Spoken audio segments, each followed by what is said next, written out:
यह कहानी राजस्थान के एक छोटे से गांव की है, जहां एक प्राचीन हवेली के बारे में भयानक कहानियां प्रचलित थीं।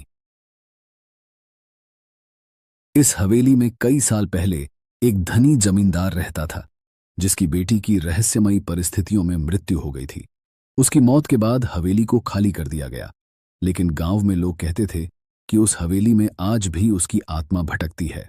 कहानी की मुख्य पात्र सविता नाम की एक युवती है, जो शहर से गांव अपने दादी दादा से मिलने आई थी। सविता को भूत प्रेत की बातों पर यकीन नहीं था और उसने इन किस्सों को महज अंधविश्वास मानकर नजरअंदाज कर दिया कि दादी ने हवेली के पास जाने से मना किया। लेकिन सविता की जिज्ञासा बढ़ गई। उसने सोचा कि क्यों न हवेली को नजदीक से देखा जाए और इस रहस्य की असलियत जानी जाए। एक शाम सविता चुपके से हवेली के पास चली गई। हवेली की जर्जर हालत और घनी झाड़ियों के बीच उसे एक अजीब सन्नाटा महसूस हुआ। जब वह हवेली के दरवाजे के पास पहुंची तो अचानक एक ठंडी हवा का झोंका आया और दरवाजा अपने आप खुल गया। सविता ने हिम्मत करके अंदर कदम रखा। अंदर अंधेरा और धूल भरा था, पर सविता ने अपनी टॉर्च जलाकर आगे बढ़ना शुरू किया।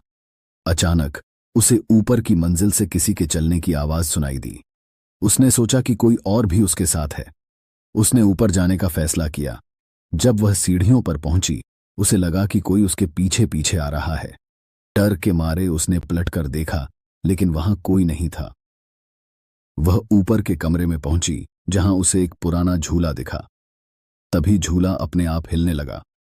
सविता के रोंगटे खड़े हो गए। अचानक कमरे की खिड़की से एक सफेद साया दिखाई दिया। वह साया धीरे धीरे उसकी तरफ बढ़ने लगा। सविता को लगा जैसे उसके पैर जमीन से चिपक गए हों। वह हिल भी नहीं पा रही थी। वह साया उसके पास आकर रुका और धीरे से बोला, मेरी मदद करो।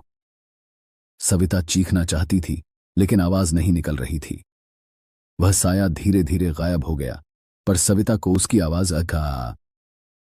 उसने दौड़कर हवेली से बाहर निकलने की कोशिश की, लेकिन दरवाजा बंद हो चुका था।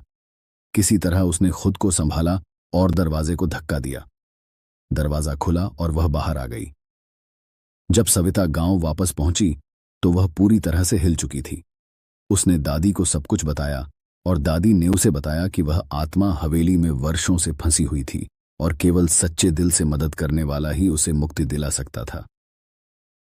उस दिन के बाद सविता ने कभी भी उस हवेली के पास जाने की हिम्मत नहीं की।